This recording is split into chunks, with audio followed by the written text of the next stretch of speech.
दोस्तों, सबसे पहले सब्सक्राइब करें, नोटिफिकेशन बेल दबाएं और सबसे पहले वाली ऑप्शन ऑल करें, जिससे हमारी आने वाली नई वीडियो की नोटिफिकेशन आपको फ़ौरन मिल जाएगी।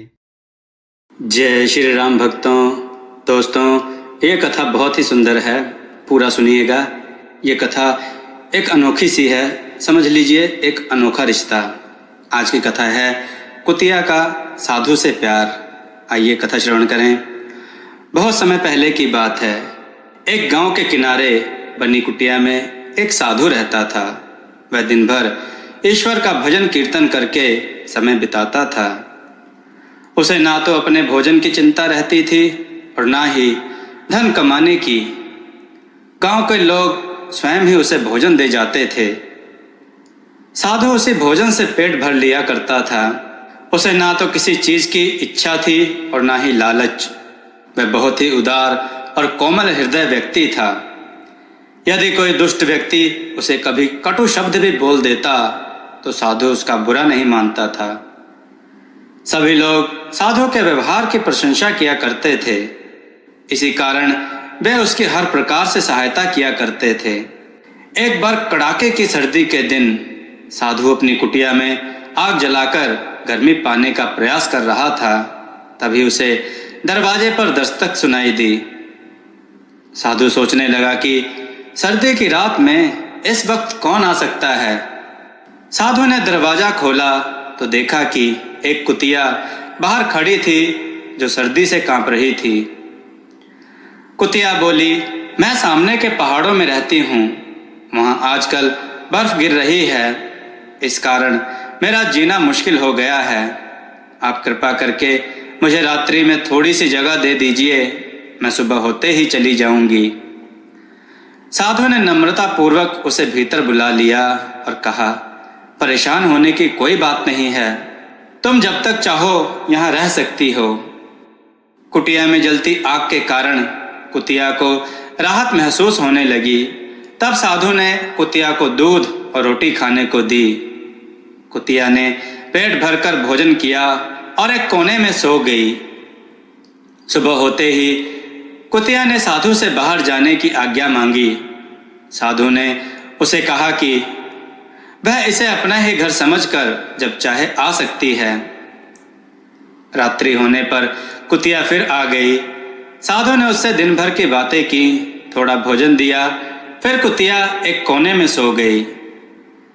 इसी तरह दिन बीतने लगे। कुतिया प्रतिदिन रात्रि होने पर आ जाती और सुबह होते ही जंगल की ओर चली जाती। साधु को कुतिया से एक बालक के समान प्यार हो गया। अब जब कभी कुतिया को आने में थोड़ी सी देर हो जाती तो साधु दरवाजे पर खड़े होकर उसकी प्रतीक्षा करते और उससे देर से आने का कारण पूछते। कुतिया भी साधु से हिल मिल गई थी और उसे बहुत प्यार करने लगी थी। कुछ महीने बीत जाने पर मौसम बदलने लगा।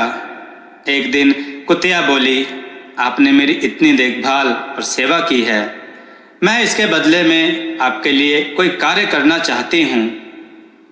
साधु ने कहा, मैंने तुम्हारी देखभाल करके तुम पर कोई उपकार नहीं किया, यह तो मेरा कर्तव्य था। इस तरह की बातें करके तुम मुझे शर्मिंदा मत करो। कुतिया बोली, मैं किसी उपकार का बदला नहीं चुकाना चाहती। मुझे आपके साथ रहते रहते आपसे प्यार हो गया है। इस कारण मैं आपकी सेवा करके स्वयं को गर्वान्वित महसूस करना चाहती हूँ। मेरी हार्दिक इच्छा है कि मैं आपके काम आऊँ। साधु को कुतिया की प्यार भरी बातें सुनकर हार्दिक प्रसन्नता हुई। वह खुशी से गदगद हो उठा और कुतिया के सर पर हाथ फेरते हुए बोला, मुझे ना तो किसी चीज की आवश्यकता है और ना ही कोई विशेष इच्छा है। गांव के लोग कुटिया में ही मेरा भोजन पहुंचा जाते हैं। मेरी बीमारी में वे मेरा ध्यान रखते हैं और मुझे क्या चाहिए। कुतिया बोली, यह सब तो मैं जानती हूँ। इतने महीने तक आपके साथ रहकर आपकी आत्मसंतोष की प्रवृत्ति को मैंने अच्छी तरह देखा व सीखा है। फिर भी कोई ऐसी इच्छा हो जो पूरी ना हो सकती हो तो बताइए, मैं उसे पूरा करने की कोशिश करूंगी। साधु कुछ देर सोचता रहा, फिर सकुचाते हुए बोला, यूँ तो जीते जी मुझे किसी चीज़ की आवश्यकता नहीं, फिर भी कभी कभी सोचता हूँ कि मेरे पास एक सोने का टुकड़ा होता जिसमें से कुछ मैं भगवान को चढ़ा देता और कुछ मेरे मरने पर मेरे क्रियाक्रम के काम आ जाता। मैं गांव वालों की कृपा का बदला अपनी मृत्यु के बोझ से नहीं देना चाहता। कुतिया साधु की बात सुनकर बोली, बस इतनी सी बात है बाबा, इसमें आप इतना सकुचा रहे हैं।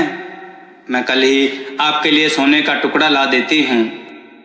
साधु ने कहा, मुझे कोई भी ऐसा सोने का टुकड़ा नहीं चाहिए जो चोरी किया हुआ हो या किसी से दान में प्राप्त किया हुआ हो।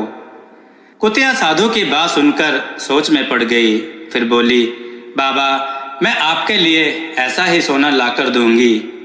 इसके बाद कुतिया बाबा की कुटिया से हर दिन की भांति चली गई। शाम होने पर साधु कुतिया का इंतजार करने लगा, परंतु घंटों बीत गए, कुतिया वापस नहीं आई।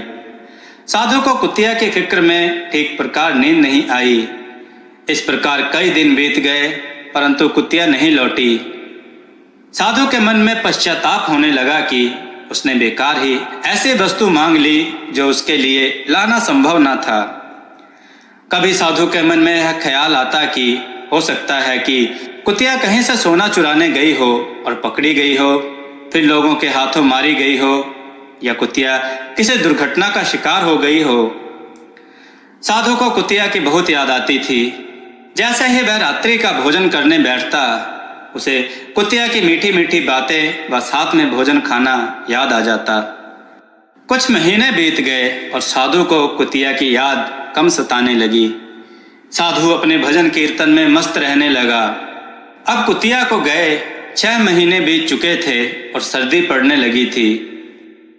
एक दिन अचानक कुटिया के द्वार पर किसी ने दस्तक दी। साधु ने द्वार खोला तो यह देखकर हैरान रह गया कि द्वार पर पतली दुबली कुतिया खड़ी थी। साधु ने कहा, अंदर आओ, तुम इतनी दुबली कैसे हो गई? कुतिया ने खुशी के आंसू बहाते हुए सोने का टुकड़ा साधु के आगे रख दिया और अपना सिर साधु के चरणों में टिकाकर बैठ गई।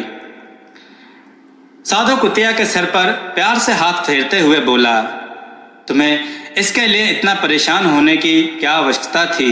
तुम नहीं जानती कि मैं तुम्हारे लिए कितना परेशान रहता था। तुम मेरे बालक के समान हो। कुतिया बोली, मैं इसके लिए बिल्कुल भी परेशान नहीं थी। मुझे तो अपना कर्तव्य पूरा करना था। आपके प्यार की मैं सदैव ऋणी रहूंगी। यह मेरी छोटी सी भेंट आप स्वीकार कर लीजिए। साधु का मन भी कुतिया का प्यार देखकर विचलित हो उठा। उसकी अश्रुधार बह निकली। वह बोला, लेकिन यह तो बताओ कि तुम इतने दिन कहाँ थी? यह सोने का टुकड़ा कहाँ से लाई? कुतिया बोली, जिन पहाड़ों पर मैं रहती हूँ उसी के दूसरी तरफ सोने के खाने हैं। वहाँ पर खुदाई के वक्त सोने के कण गिर जाते हैं। मैं उन्हीं कणों को इतने दिन तक इकट्ठा करती रही। यह कहकर कुतिया साधु के पैरों में लोट लगाने लगी। साधु कुतिया को प्यार करते हुए बोला, तुमने मेरे लिए इतनी मेहनत की है, इसके बारे में मैं सबको बताऊंगा। कुतिया बोली, मैं नहीं चाहती कि मेरी छोटी सी सेवा के बारे में लोगों को पता चले। मैंने प्रसिद्धि के लालच में यह कार्य नहीं किया है। यह प्रेरणा मुझे आपके प्यार से ही मिली है। कल मैं जब यहाँ से चली जाऊँ, उसके बाद आप जो भी चाहे कीजिएगा। साधु बोला, यह कैसे हो सकता है कि तुम्हारी इतनी मेहनत और सेवा को लोग ना जाने? लेकिन तुम यह नहीं चाहती हो तो यही सही, लेकिन अब मैं तुम्हें यहाँ से हरगिज जाने नहीं दूंगा। तुम्हें सदैव यहीं मेरे पास रहना होगा। कुतिया मान गई और पहले की भांति साधु के साथ रहने लगी। अब वह हर रोज सुबह को चली जाती और शाम को आते वक्त जंगल से थोड़ी लकड़ियां बटोर कर लाती, ताकि बाबा की ईंधन की आवश्यकता पूरी हो सके। कुतिया साधु के साथ वर्षों तक बालक की भांति सुख से रही। दोस्तों, आपको यह कथा कैसी लगी? अपने विचार और सुझाव कमेंट में ज़रूर बताएं। हमारी कथाओं को लाइक करें, हमारे चैनल को सब्सक्राइब करना ना भूलें, हमारी कथाओं को शेयर ज़रूर करें। जिससे लोगों को उत्तम ज्ञान प्राप्त हो। जय श्री राम भक्तों।